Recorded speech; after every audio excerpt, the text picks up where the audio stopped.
Hello, and welcome to the DocMo Show, where we explore the secrets to mastering your health naturally so that successful and driven people like you can feel your absolute best and even feel like yourself again and truly thrive both personally and professionally.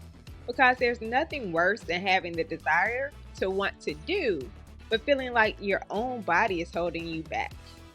I'm your host, Dr. Angela Mosley, but most people just call me DocMo. On today's episode, we have a very special guest, Kristal Holmes, who is the founder and CEO of GoHardChick.com, a lifestyle brand and community that inspires women to be strong, confident, and healthy.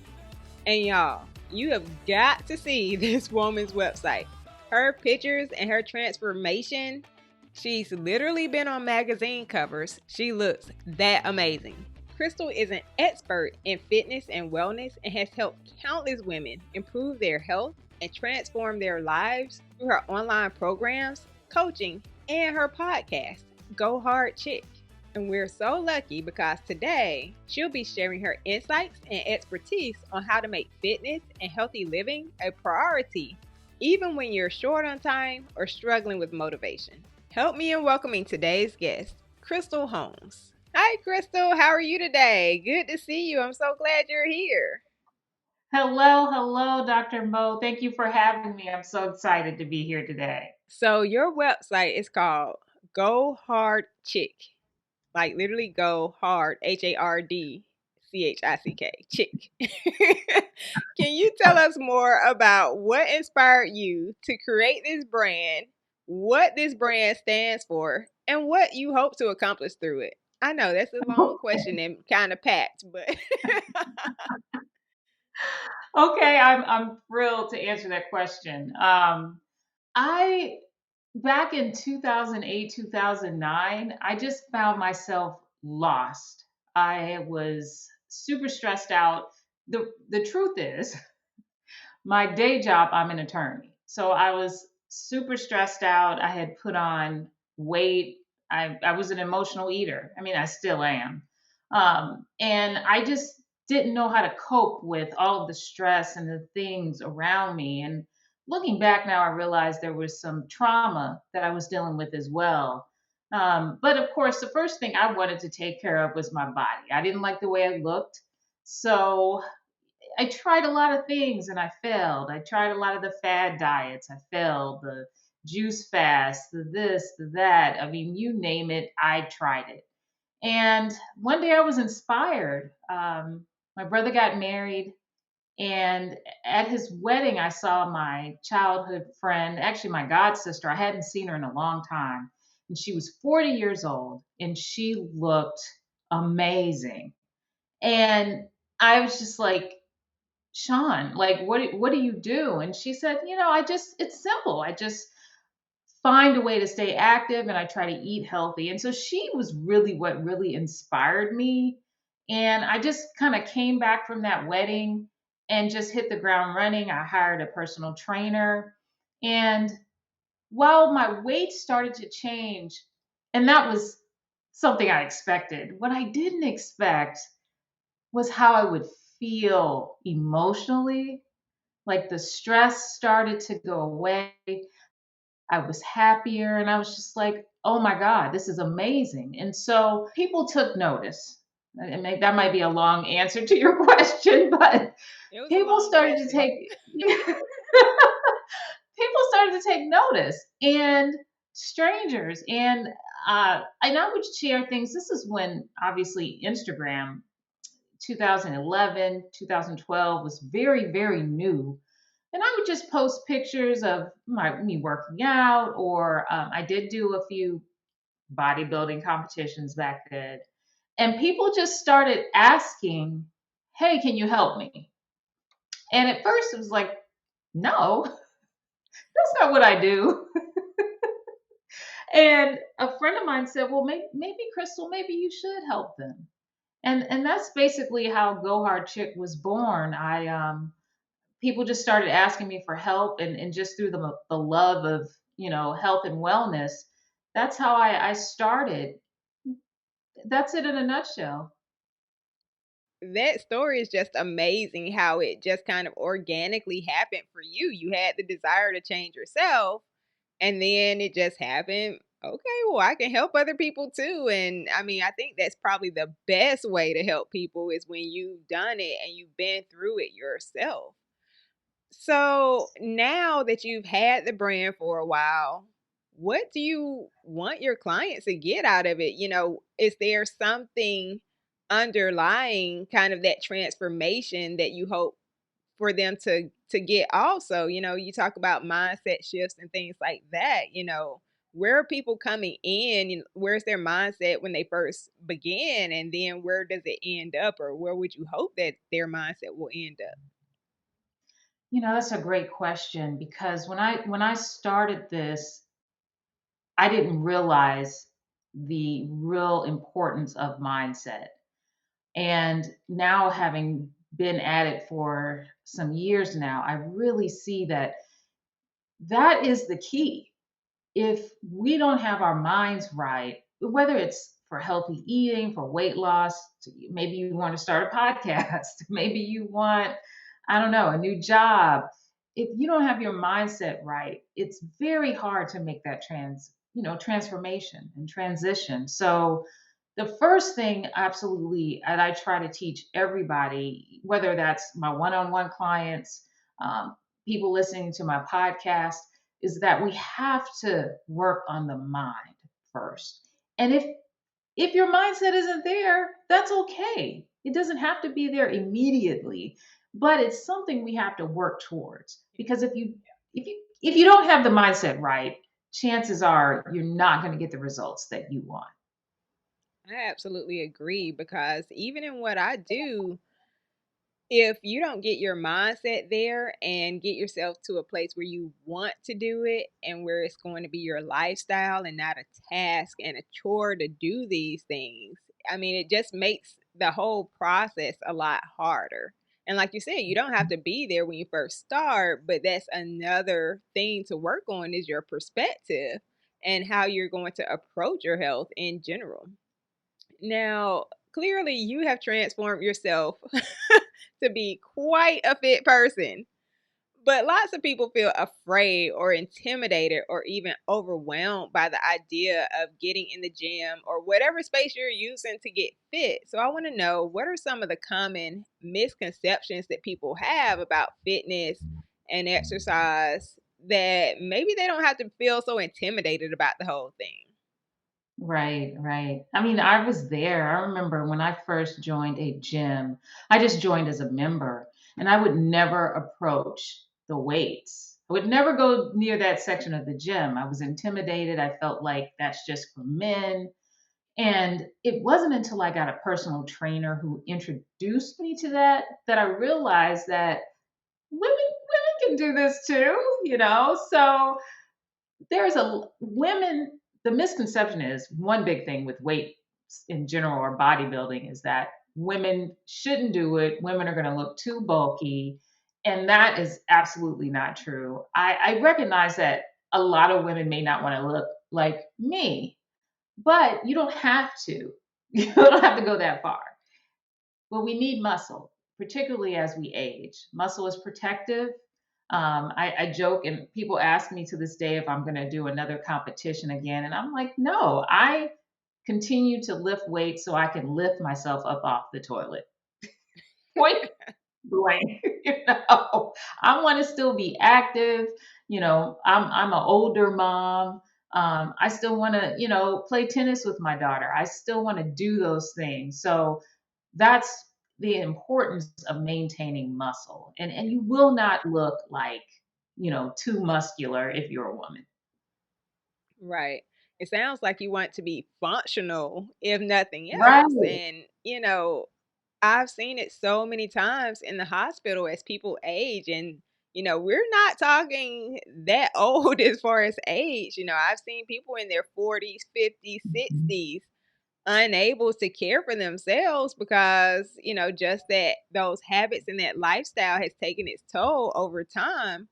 And, one of the most impactful things that I think ever happened was the first day of medical school. So what happened the first day of school was, and I mean, obviously we had some really wise professors in the school. So they had all these centenarians, people who were 100 years old or older, like running the room, and they were active and jumping and dancing and laughing. And I was like, and the whole point was that you don't have to be sick, you don't have to be frail, you don't have to break down in your body just because the time on the calendar has moved forward. You can still be healthy and vibrant and feel good in your body. And there's all these talks and chatter about, oh, don't get old. If you get old, you're going to have all these aches and pains. Oh, this is all because you got older. But I don't think age has anything to do with it. It's really the lifestyle you choose to assume. And it sounds like you are doing just that and helping other people do the same. Yeah, I just want to motivate and inspire, women in particular that, you can still live a healthier and fuller life. It doesn't matter your age, or what you do, especially, a lot of the women that I help look a lot like me. They're career women. They are very driven. They may have children and they put themselves dead last. And so they're depleted. And a lot of times that's, if we're not careful, that's when illness starts. Mhm. And that happened to me as well. So, I try to encourage women to, you got to put yourself first, prioritize yourself first. And then you could be the best mom, you can be the best doctor, professional, wife that you can be. Now, that in a way sounds easier said than done for probably a lot of people. So tell me about this because, we talked, and you, even though you made a lot of progress, you even had a setback. So what does I that look like? How does that factor in? How did you finally get to the place where you truly understood put yourself first? Because, like, yeah, we say it, but what does that mean? What does that look like? absolutely. So as I mentioned, when I well, right before I started Go Hard Chick, I was stressed out. I was eating all the wrong stuff. And then, I had this miraculous transformation. I was feeling great. And about a year or two later, I had my daughter. I got right back on track. I'm exercising and all of that. And in 2016, I accepted a new position. And I knew Dr. Mo that I was going to fall off of my self-care routine. I knew it. And I kept saying to myself, I don't know if I'm going to take this opportunity because of that. I wouldn't say that out loud because I thought my peers would think I was crazy. Who would turn down this position, this opportunity, because they're concerned about keeping up with their gym time? I mean, and that's the truth. And I mentioned it to a friend of mine, a colleague, and he was just like, "Are you crazy? You better take that job." So I did. I took the job, and it was a slow slide back into the extreme stress. I couldn't find time for myself. I'm trying to go to the gym on my lunch hour, but you know how that is. And I looked up in 2019 and I saw a flash of where I was back in 2009. I'm looking at myself. I'm not sleeping at night. I'm grinding my teeth again. I'm angry. I'm stressed out. The weight is coming back. And I said, Kristal, you know where this is going. So in early 2020, I said, okay, I found myself a new gym. I'm getting back on track. And I go in for my yearly exam. And long story short, I find out I have an autoimmune disease. So then I had to go through that journey of healing myself. And now, if I didn't get it before, see, before it was really just about the weight. And yeah, I felt great. But now I understand that if we as women and we as people, if we don't get this under control, we will find ourselves like me, in autoimmune disease, diabetes, I mean, cancer. I mean, there's so many things. So that is my mission and my message, and kind of why I started the podcast. I want women to be informed. I want us to, you've got to find that time each day or 3 days a week or whatever it is to take care of you. Yeah, that's really powerful because I think people are more in the moment and thinking about the moment when you're busy and when you have a lot going on. It's like, I don't have time to think about that. I can do it later, all this, later mindset. And the impact can be very real and very right now and today. You don't know when that diagnosis, like you mentioned, can hit, and it can hit at any time, and it usually hits at the worst time and hits very unexpectedly. And I think it ties exactly into why and how to put yourself first and how to start thinking about it, because those issues can come for anybody. Even working in the hospitals, you see people in their 30s with heart attacks, 20 Mm-hmm. somethings with cancer. That's the level of seriousness that we're at in our society, and just how we're living, how stressed we are, how much demands we have on our bodies, how little we're nourishing ourselves properly, and how little time we're giving ourselves to heal and recover. So it's a serious situation out here, and people in their 40s, like on a regular basis, this is not just a one off thing, but every week we're getting people in their 40s with strokes. Mm-hmm. 40s. I mean, it is mind boggling the level of health conditions that you're seeing. So it's really serious and not just about, oh, yeah, I need to lose some weight and I just feel bad. I mean, it's creating some serious problems for people. And if, like you said, if you want to be there for your family and take care of your family and the people you love and that you care about, or even if you don't have a family, do what you're put on the earth to do. You got to take care of yourself first. Right. And that's the thing. If I can do it, like I people look at me and they say, "Well, you must have ran track when you were young or so, whatever." And I did not. I mean, I wasn't. I mean, I did swim a little bit, but I wasn't a real athletic kind of kid. I mean, I had no idea that this would ever be something that I would ever do, right? But I know that it's part of my calling to help others. So if I can share my story to help other women and to inspire them, and like I said, they don't have to look like me, but if you can just take a little bit of time each day and take care of yourself, whatever that looks like, whether it's yoga, whether it's going to the sauna. Of course, I think everybody needs to exercise. You can take a walk, whatever it is, clean up your diet. If you just take that time, you will notice some big, big differences. You mentioned that there are options. Because I feel like people, think of exercise and they're like, oh, how, like you were saying, you got to go to the weights, and it's a single thought of this is what that's going to look like. But actually, we have a lot of flexibility in what we choose to do or how we choose to take on that role of getting fit. So, when you work with clients, do you help them see the options that they have and that, they can make it fit themselves and their own lifestyle? Oh, absolutely. Because, like you said, there are numerous options. Of course, I love I love weightlifting. I love strength training, and I think doing some sort of strength training is important for the reasons I mentioned before. We lose muscle at an alarming rate, as we get older. However, most of the people I work with, they're not doing much of anything. So if it's a simple 30-minute walk around their neighborhood, let's start there. Maybe it's a spin class you enjoy. Maybe you like to play tennis. Maybe pick that up.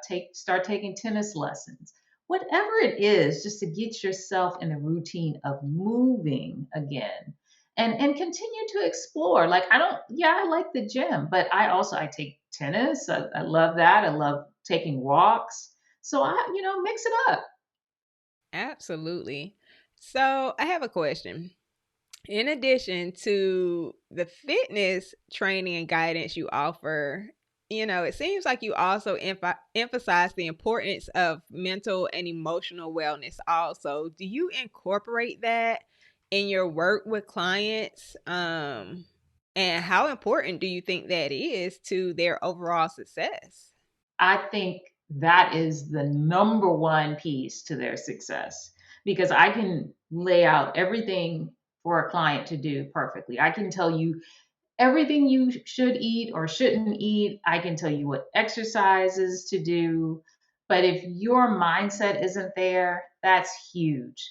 And in fact, it's so important that the next group program I do, I'm bringing in a therapist who's going to teach the mindset piece because it's so important. We can't do all of this other stuff if we've got that mental block. So it's extremely important. Yeah, amazing.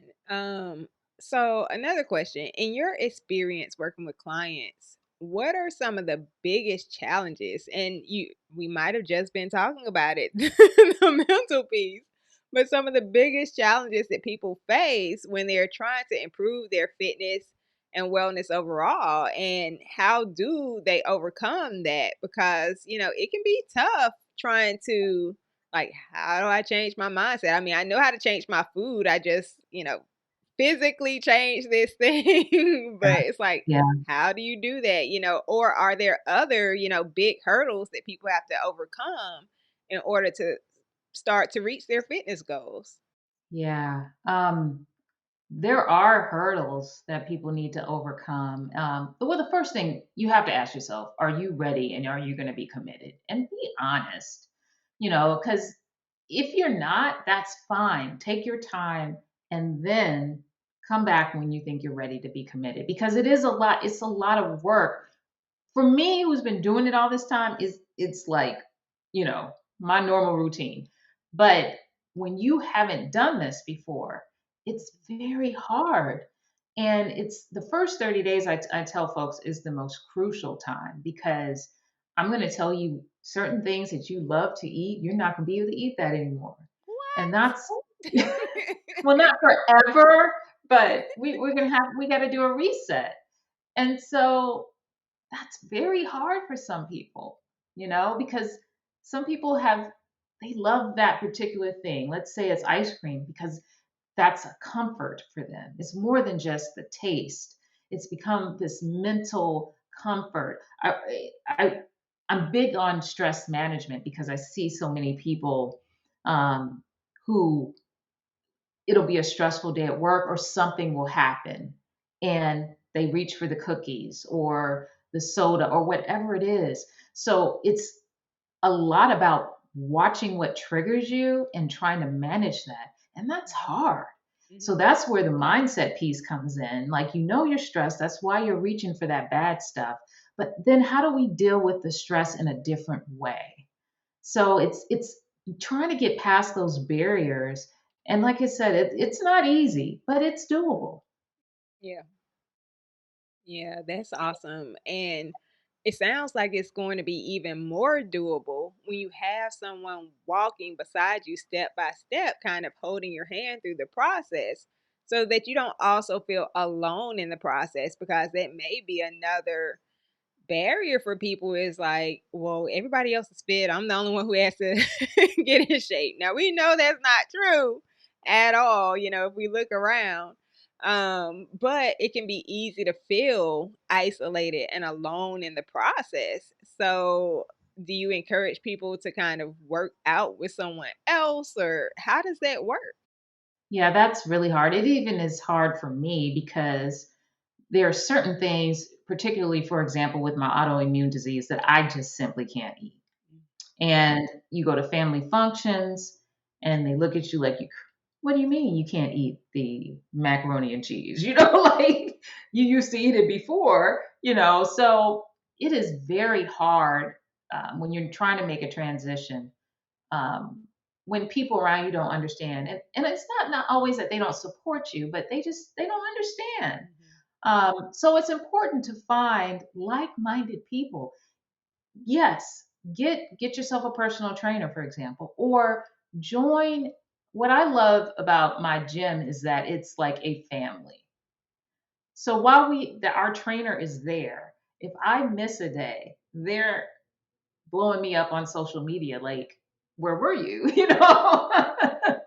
So find that community of people that you can kind of snuggle in with and that will support you and that kind of understand. And that doesn't mean you get rid of all your lifelong friends or buddies that may not be in that same place, but just understand that it's great to have a group of people or a person that can support you.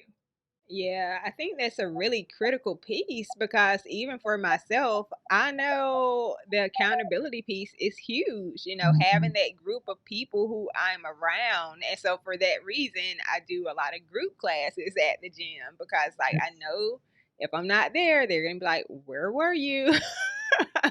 and that helps. So it's like I use a trainer and all those things also, again for that accountability and just to keep myself on track because like why would I want to push myself so hard? Like if I go up Yeah. on weight, it's gonna hurt and I know it. So but when I have someone there, encouraging, saying, "Yeah, you can do more." And it's like, "Really? Yeah, I don't know." And they're like, "No, you can."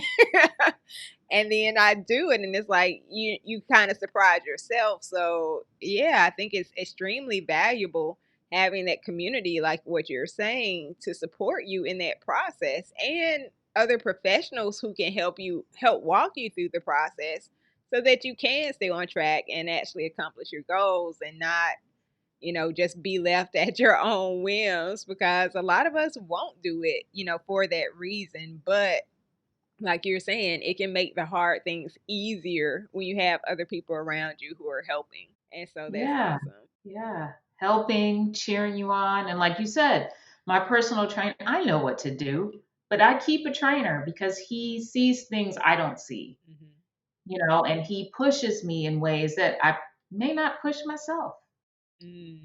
Yeah, absolutely. Now, I do have a question because I know probably a lot of people are asking in their own minds.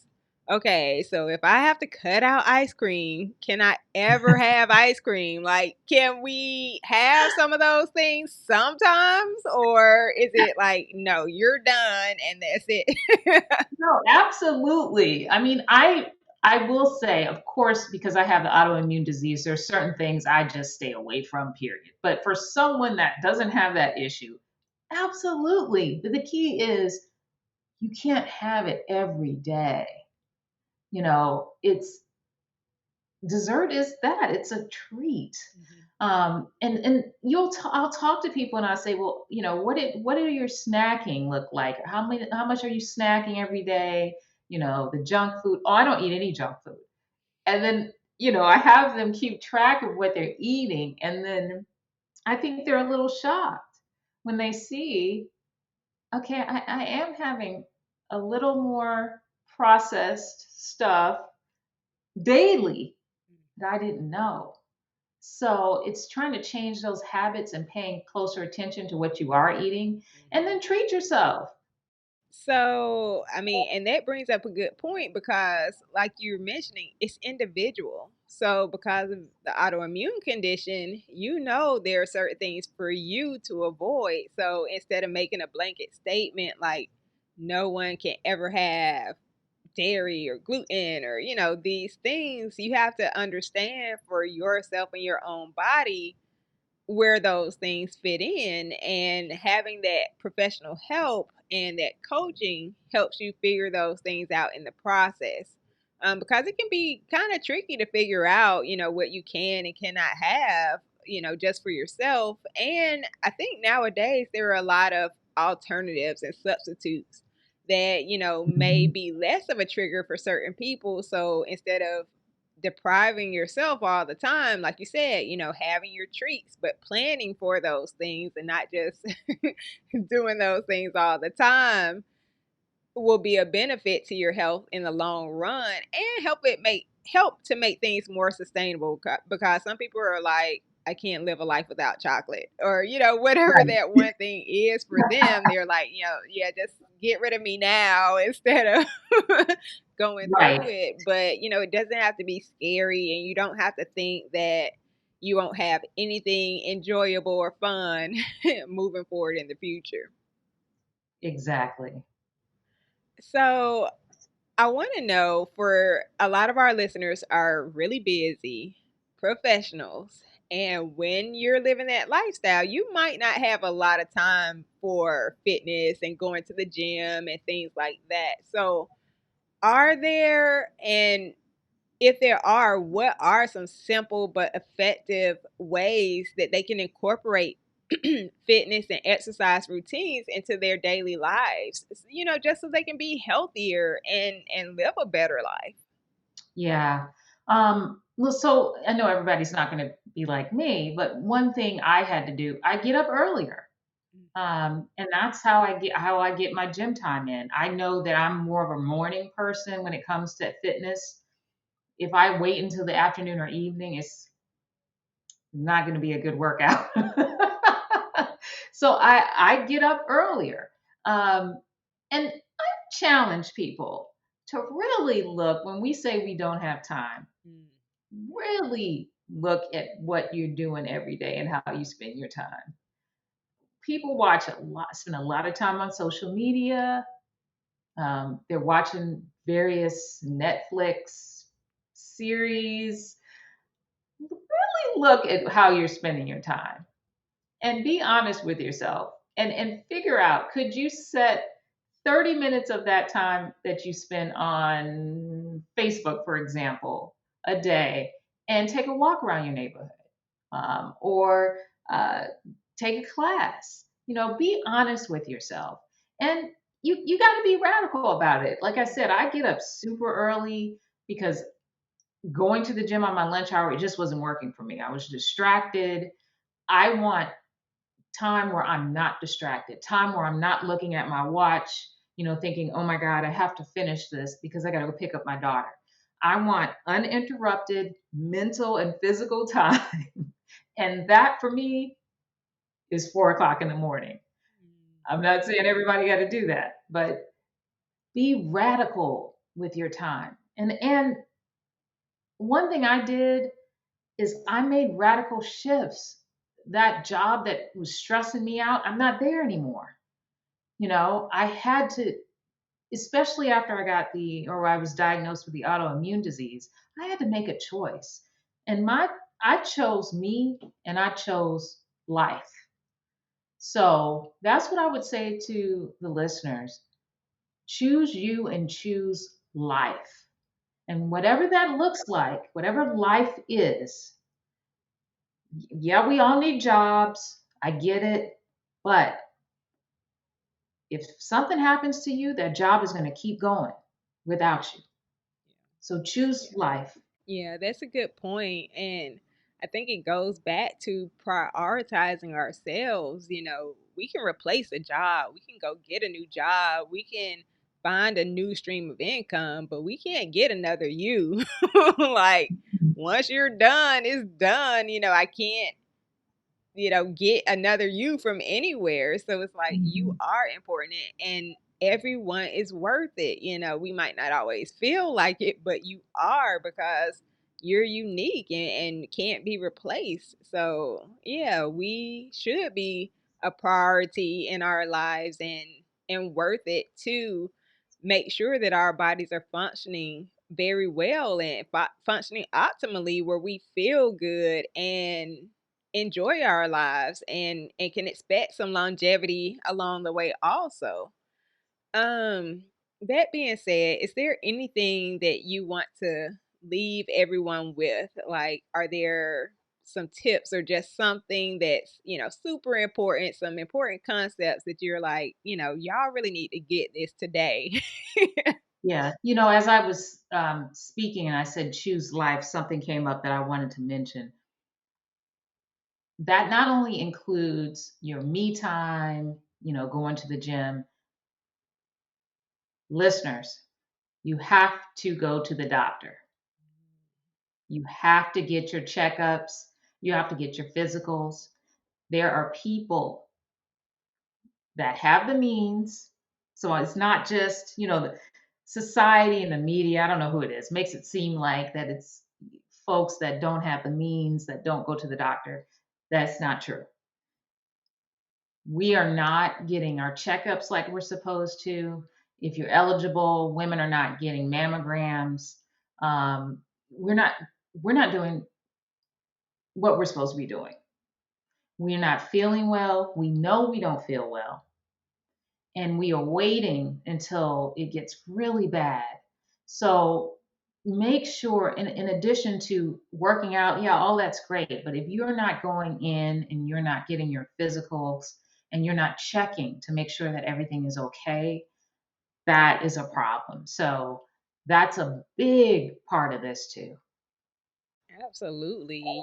Just doing those basic maintenance things, a lot of things can be found or avoided or modified when you don't wait too long. And it Mhm. doesn't have to be a scary thing. And, how many days, how long can we say, I'm too busy, I'm too busy, I'm too busy? We have to, like you said, factor those things in and make the time for it and make sure that we are here and that we are having a life that we are able to contribute and actually enjoy it at the same time. A lot of us have families, a lot of us have, other reasons for being around and that's worth it. So yes, I 100% agree with that. Awesome. Yeah. So I want to know, where can our listeners find you? Where can they connect? Where can they reach out if they want to know more? Sure. Well, I have the podcast called Go Hard Chick, so they can find me on just about every podcast platform, Spotify, Apple. You can listen to episodes there. I try to focus on the 8 pillars of wellness. My last episode, I had someone, a podiatrist, come on about foot health, which was really interesting and fascinating. Got a new episode coming out soon where we're going to talk about chiropractic health. But we've talked about everything from mental health to dieting to physical health, trauma. So I try to offer a wide range of topics that people can use in their healing journey. Also, they can go to my website, gohardchick.com, to learn more about me and programs that I offer. I sign up for my email list. I put out a weekly email where I share health tips and information. Of course, I'm on Instagram. The podcast page is Go Hard Chick. My personal page is Chris Elise Fit. So, yeah, join the party. We are all about health and wellness for women. Awesome. This has been amazing. I really enjoyed today's episode. And I hope everybody else did too, and that we learned a lot. I know I did. I learned plenty and felt And that thank you. little poke for motivation like, okay, you can do more. Maybe there are some things that you need to, get on top of. And so let's do it and not sit on those things and actually make it happen because I think your story is inspiring because it shows people that you can make a difference and it can happen for you, no matter where you're starting from. This is your own individual journey and we can, make a better life and make a better future for ourselves. We just have to kind of take those steps and get into gear and move and do something about it. So awesome. Absolutely. So yeah, it's been wonderful having you here today. Thank you everybody for tuning in into today's episode of the DocMo Show with our special guest, fitness guru, Kristal Holmes, and creator of GoHardChick.com. I truly hope you found her insights on fitness and changing your life helpful and inspiring. And just remember, for everybody, even making small changes to your lifestyle, like the smallest, tiniest little changes, can have a big impact on your overall health. So if you feel like it's too overwhelming, pick one thing that you heard or one thing that inspired you and just do it. Put it into action.